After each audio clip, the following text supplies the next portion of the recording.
আজকে এক্সাম ছিল, তো সকালবেলা ঘুম থেকে ওঠা হলো। ঘুম থেকে যদিও খুব সকাল সকাল ওঠার কথা ছিল, কারণ আজকে আবার আমাদের রুমে মিস্ত্রি আসার কথা পুডিং করার জন্য টাইলসে। তো তাই জন্য উঠে সব কিছু সরানোর কথা ছিল। কালকে থেকে মাথা যাচ্ছিল যে কী কী সরাবো, কোন পাশে কী কী রাখবো, এই নিয়ে আবার নতুন করে হ্যাসেল। তো কিন্তু সরানো লাগলো না, কারণ নিচে পুডিং করাই নাই আমরা, খাটের নিচে, খাটের উপর অবধি সিলিং অবধি পুডিং করাইছে, নিচের অংশটুকু বাদে দিছি। যাকে এত প্যারা নিতে পারবো না ভাই। তারপর সব ঠিকঠাক করলাম ঝাড়াঝাড়ি করে। বিছানা পাততে যে দেখি যে আমার বড় কাপড় উভানো একটা ব্যাগ, সেটা কিনা নাই। আমি পরশু দিনও ভাবলাম ব্যাগটা বের করে জিনিসপত্র রাখবো কিনা, তারপর ভাবলাম আপুর বাসা থেকে ব্যাগটা আনলে আবার ওইটা কই রাখবো, ওইটা তো অনেক বেশি বড়, ওইটা বেডের নিচে রাখলে ঝামেলা, বেড খুলে থাকবে না। তাই ভাবলাম আচ্ছা ওইটাই থাক, আপুর বাসা থেকে যেটা আনবো ওইটা না হয় খাটের নিচে রাখবো না। দুদিন পর আমি শিফট হবো, তখন তো আমার এই ব্যাগ লাগবে ভাই, লাগুক না লাগুক আমার জিনিস। শালা এই মহিলাগুলো কত খাচ্চর, পুডিং করতে আসছে ওই মহিলাগুলান, মানে আসলে গরিব মানুষ না সবচেয়ে বেশি অভদ্র বেয়াদব। মানে হেরা ব্যাগটা নির্ঘাত নিয়ে চলে গেছে, নাহলে ব্যাগটা কি উবে যাইতো। মানে ওরা যখন পুডিং বসাচ্ছিল তখনও ব্যাগটা দেখলাম আমি। তারপর আমি এদিকে বারান্দায় এসে বসলাম, আবার যখন ওরা চলে গেল আমি রুমে এসে দেখি ব্যাগ নাই। উড়ে তো যাইতে পারে না তাই না? আর পতাকা বসেছিল, হয়তো বা ও অন্য মানুষকে ছিল, নোটিস করেনি, সেটাই স্বাভাবিক, ওর দোষ দেবো না। কি আর বলার, আসলে নিজে না থাকলে হয়। আমি যে কেন বারান্দায় যে বসলাম কে জানে, ভালো লাগে না আমার সাথে যে কেন এসব হয়, মানে একটার পর একটা বাবদ আসতেই থাকবে আসতেই থাকবে। তারপর আবার পতাকা যেচে লাগতে আসছে হিটার রাখা নিয়ে। আমি জানি ওর সমস্যা হচ্ছে আমার সাথে কিভাবে লাগা যায়, তার পায়তারা খুঁজতেছে। মানে এত বেয়াদব, এত মানে মেজাজ খারাপ করে দেয়, মানে এদের এইসব কাহিনী আমার ইচ্ছে করে লাগতে আসবে মানে পিছে।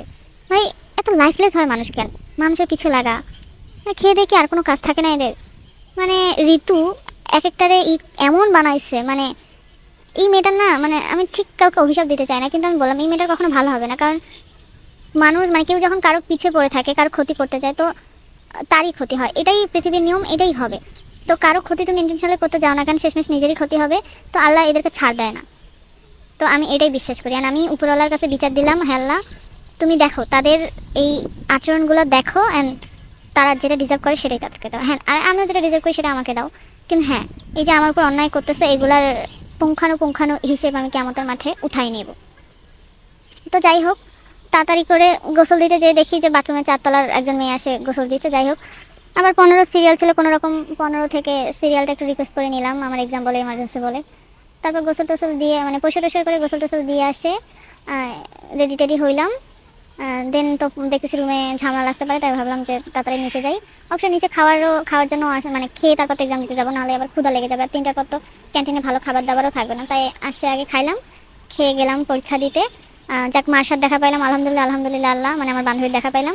অ্যান্ড আমরা দুজনে মিলে পরীক্ষা দিলাম। আর আমাদের পরীক্ষা দেওয়া মানে তো মোবাইল দেখে পরীক্ষা দেওয়া, ধরা খাইনি, কেস খাইনি।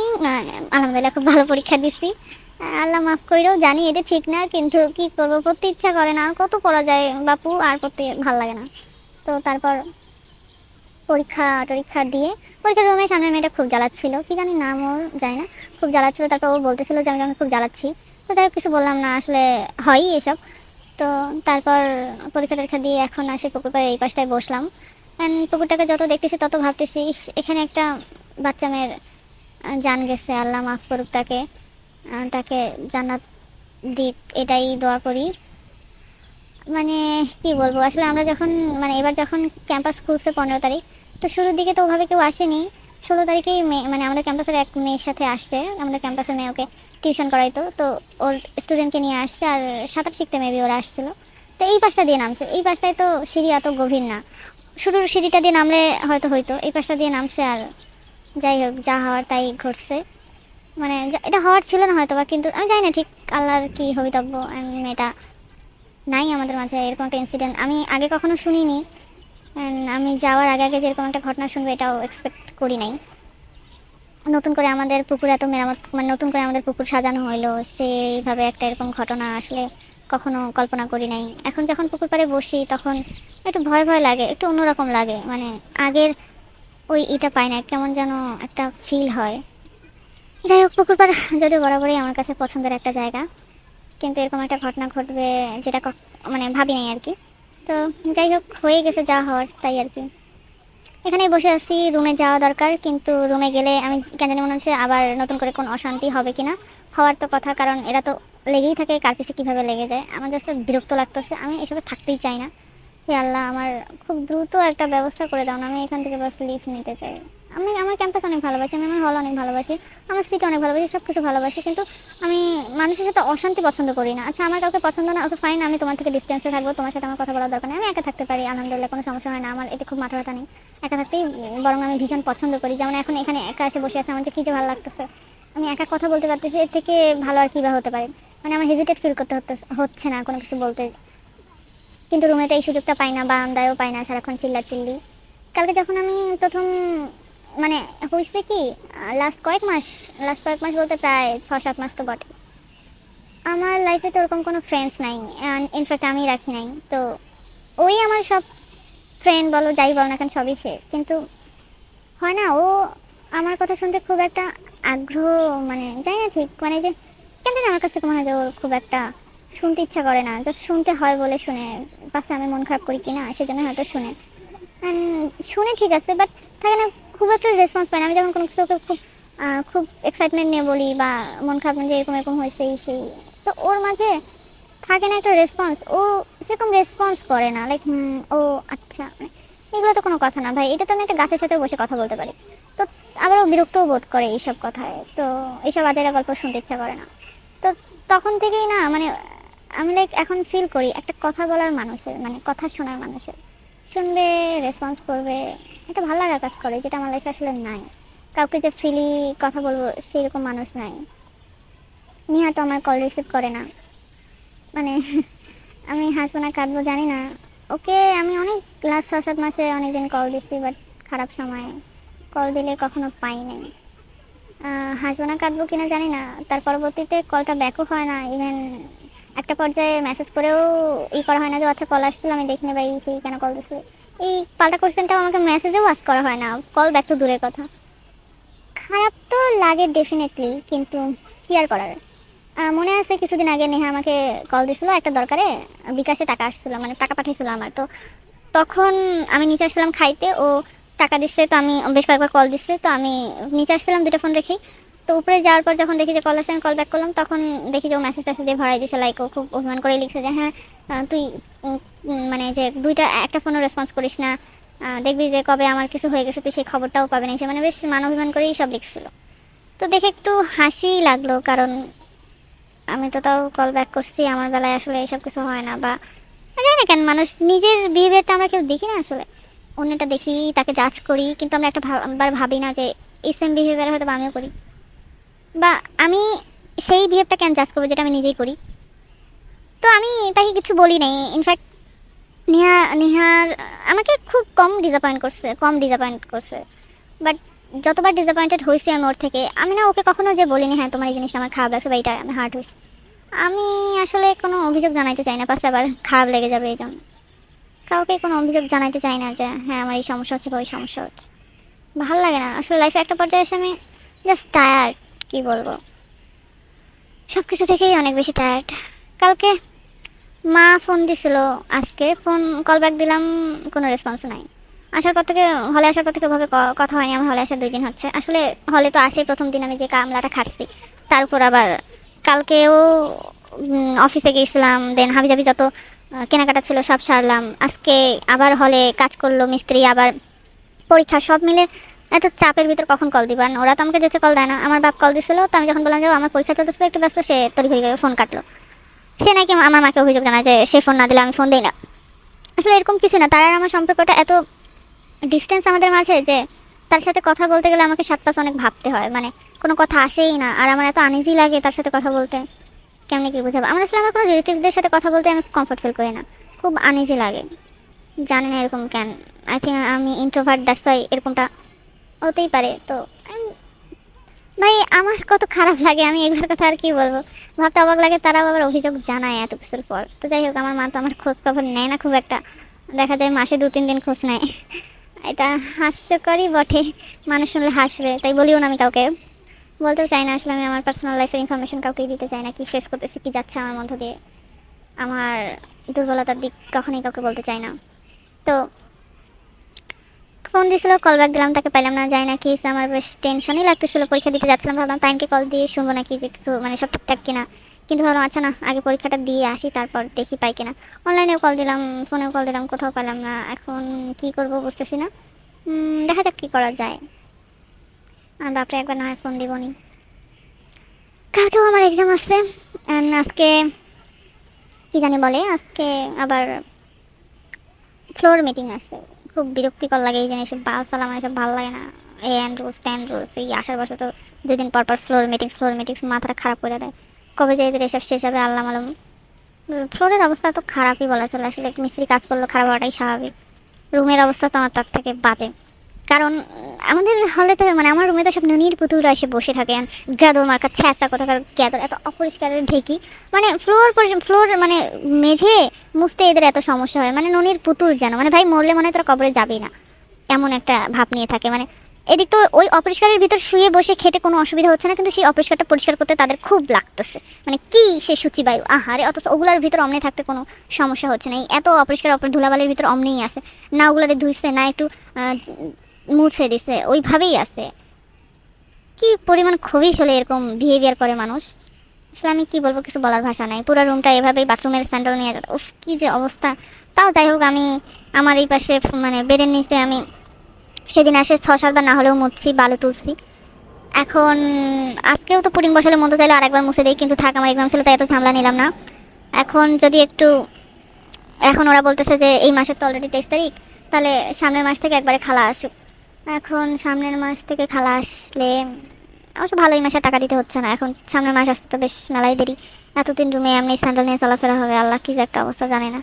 রুমে তো পলিটিক্স চলতেছে সব আমার পিঠ পিছে, আল্লাহ বিচার করুক, সবার হেদায়েত দিক অ্যান্ড সবার বিচার করুক, এটাই এটাই দোয়া করি আমি।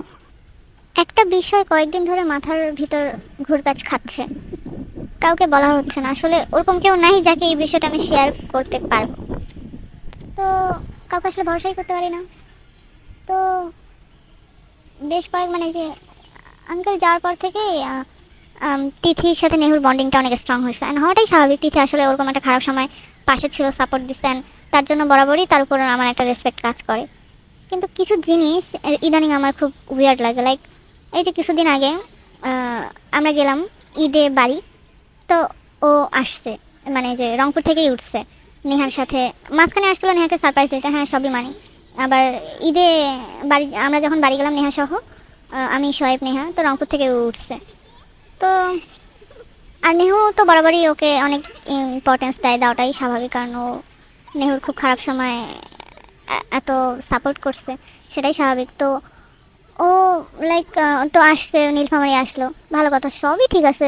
তো সেদিন যখন আমরা আউটিংয়ে বের হইলাম, ও আমাদের জুনিয়র, আমি জানি না হলে থাকার দরুন কিনা আমি জানি না, আসলে ডিফারেন্স তো আছেই। ও লাইক আমি ওর মানে সিনিয়র, ফ্রেন্ডলি হলেও ওর আচরণে কীরকম একটা সৌজন্যতা নাই, মানে সিনিয়রের সাথে যেভাবে করে ঠিক সেই জিনিসটা নাই, কেমন যেন অন্যরকম, মানে লাইক মনে হচ্ছিলো যেন আমি ওর বান্ধবী, মানে একটু অন্যরকম করতেছিল, লাইক ছোট করার যে একটা প্রবণতা দেখতেছিলাম, লাইক এরকম। আবার একটা জিনিস আমার খুব লাইক, ও আমাকে তুমি তুমি করে বলতেছে, সমস্যা নেই আমার এতে, কিন্তু তারপর একটা আছে না ওয়ে ওয়ে ওরে, মানে লাইক কীরকম লাগতেছে বিষয়গুলো, যেন মনে হচ্ছে যেন রেসপেক্টের অনেক অভাব বোধ দেখতেছিলাম। অ্যান্ড তারপর যেটা খারাপ লাগছে সেটা হলো যে ও তো জানে না আমার আর নেহুর সম্পর্কটা কত ডিপ বা কীরকম, অ্যান্ড সেটাই স্বাভাবিক, ওর আইডিয়া না থাকারই কথা। কিন্তু ও কী করতেছিল যে নেহা আমার ব্যাগ হাতে নিচ্ছে, বাট ওর কোনো আইডিয়া হয়তো বা নাই যে আমি নেহুর সাথে থাকলে অনেক সময় সব সময় নেহা লাইক দিয়ে আমি সব ক্যারি করি, মানে হয় না, ও ওটা ও ভালোবাসা থেকেই করে যে আমাকেও কোনো কষ্ট দিতে চায় না। সেম জিনিসগুলো আমারও ওইভাবে আসে, আমি তাকে কোনো কষ্ট দিতে চাই না, আচ্ছা আমি একটু ক্যারি করি, ওর যেন কষ্ট নয়, এরকম বিষয়গুলো। আমার রাত মুন্সি থাকলে তো সবসময় সে আমার ব্যাগ ক্যারি করে, তো নেহু যখন তাকে দেখা যায় নেহু করে, ও জানে আমার এটা খুব ইরিটেটিং লাগে, তো দেখা যায় ও করে আমার পার্স আর কি। ইভেন আমরা যখন কোনো শপিং করি ভারী জিনিস থেকে, ও সবসময় চেষ্টা করে আমাকে কমফোর্ট দিতে, because she loves me. And আমাদের বন্ডিংটা এতটাই স্ট্রং যে আমরা সবসময় নিজের থেকেও আরেকজনের ভালোটা বেশি দেখি, মানে একে অপরের ভালোটা বেশি দেখি। তো ও আমার ব্যাগ নিচ্ছে, তিথি লাইক তুমি ওর ব্যাগ নিছো কেন, তুমি ওর ব্যাগ দিয়ে দাও, এই তোমার ব্যাগ না, মানে এটা কীরকমের বিহেভ ভাই, মানে ও লাইক নেহুর সামনে প্রেজেন্ট করতে যাচ্ছে আমি ওকে দিয়ে করতেছি, বা এগুলো ঠিক না, মানে লাইক নেহুর সাথে আমি ঠিক করতেছি না, ও আমি ওকে দিয়ে ব্যাগ উঠাচ্ছি, মানে ওর সামনে লাইক কাইন্ডটা আমাকে রং প্রুফ করার ট্রাই করতেছে। তারপর যেমন নেহু আমি রিদি বা আমরা ফ্রেন্ডরা যখনই থাকি আমাদের যদি কারো উপরে বসা লাগে নেহু সবসময় উপরে উঠে যায়, কারণ ও পাতলা, আমি আমি আর রিদি তো হেলদি, আমিও তারপর লম্বা, সেজন্য আর কি নেহু যেহেতু পাতলা ছোটো মানুষের মতো, তো ও সবসময় উপরে নিজে থেকেই উপরে বসতে চায়। রিদি আগে যখন পাতলা ছিল রিদিও উপরে বসতো, আমিও বসছি, বাট আমাদের ভিতর সবসময় বেশি বসতো নেহু। অ্যান্ড আমরা কিন্তু ওকে কখনো ফোর্স করি না, ওর নিজে থেকেই ফোর্স করে যে না আমি বসি, কারণ আমাদের তিনজনের ভিতর ও মানে ওর বসাটাই মানে শারীরিক কাঠামোর দিক থেকে ও বসাটাই মানে তাছাড়া আমাদের মানে দিদি তো বসা সম্ভব না, উল্টা আমাদের তিনজনের মানে এক রিক্সায় হবেই না, ও দিদি যদি উপরে বসে তো আমাদের দুজন আমরা বসতে পারবো না। আবার আমার লম্বা হওয়ার দরুন আমারও সমস্যা হয়। তো দ্যাট ডাজন্ট মিন যে আমরা নেহুকে কষ্ট দিই বা কষ্ট দিতে চাই বা ও জোরপূর্বকভাবে ওর সাথে এরকম কিছু করি। তো সেদিন যখন ভ্যানে প্রথমে যাওয়ার সময় নেহু মাঝখানে বসছিল, পরে মানে তিথি বসছিল, তো পরে বলছে হ্যাঁ আমরা দুজন বসছি, তুমি কেন বসবে না, তোমাকেও বসতে হবে। লাইক অনেকটা কম্পিটিশন, মানে ওর ভিতরে এই প্রবণতা, ও কাইন্ডটা ভাবতেছে হয়তো বা সে আমার থেকে নেহুর কাছে আমার থেকে বেশি ক্লোজ, বাট এরকম কিছুই না। অবভিয়াসলি নেহুর লাইফের ইম্পর্টেন্স আছে, বাট আমি এটা আশ্বস্ত করবো যে সেটা ডেফিনেটলি আমার থেকে বেশি নয়, মানে আমাদের সম্পর্কে কোনো ধারণা রাখে না। কিন্তু এই বিহেভগুলো আমার খুব উইয়ার্ড লাগছে, বাট আমি তো করতেছি না ভাই। এই বিহেভগুলো একটা মানুষ আনকমফোর্টেবল ফিল করতে পারে, অ্যান্ড সে আমাকে করাইছে, আমি করছি, লাইক ওই বিহেভগুলো করছি, আমি সেলফিশ টাইপের। তারপর আমার কাছে খাওয়ার জন্য সেই বানান ধরছে, মানে ইভেন আমার একটা জিনিস খুব উইয়ার্ড লাগছে, সেটা হলো যে আমরা প্রিয়তে গেছি, ওখানে যে ও চিপস নেবে রাতে খাওয়ার জন্য, টাকা তো অবভিয়াসলি নেহু পে করবে, তো সব কিছুরই ও মানে নেহুই পে করছে, বাট ওর কাছ থেকে ওই এটা আসে নাই যে ও পে করবে, বা আর অন্য টাকার ইস্যু থাকতেই পারে, নেহু তো কখনোই ওকে পে করতে দিত না, বাট তারপরেও থাকে না একটা মানে যে ভদ্রতা বা যে না আচ্ছা আমি দিই বা, বাট আসলে আচ্ছা আমি এটা নিয়ে কথা বলতে জানি, কিন্তু আমার যেটা খারাপ লাগছে সেটা হলো যে আমরা প্রিয়তে গেলাম, তো ওখানে যে ও রাতের জন্য স্ন্যাক্স নিবে, তো ও বড় বড় বেশ কয়েকটা চিপস নিচ্ছিল।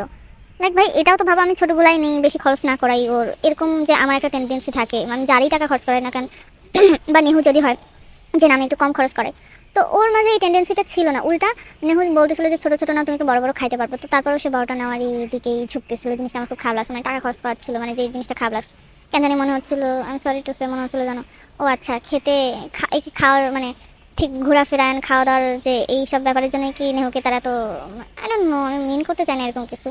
তো যাই হোক, আবার আমার কাছে মানে ঠান্ডা খাওয়ার বানা ধরছে, ভালো কথা খাবে, আমি বললাম যে ছোটোটা খাও, বাট না সে নাকি হাফ লিটারটাই খাবে, মানে একটা মানুষ বলতেছে না তুমি ছোটোটা খাও।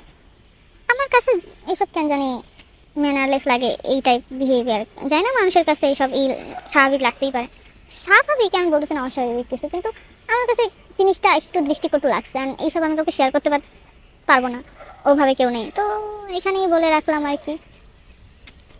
একটু হালকা লাগে, আমি যখন কালকে ভয়েস ওভার করতেছিলাম মানে রেকর্ড করতেছিলাম, মানে তারপর বলার পর খুব হালকা বোধ করতেছিলাম, মনে হচ্ছিল যে বুকের ভিতর থেকে একটা মানে লাইক পাথর সরে গেছে, লাইক একটা হালকা হালকা লাগতেছে, মানে যে কোথাও তো ট্রমা ডাম্প করে দিচ্ছি, মানে লাইক একটু রিলিফ লাগে।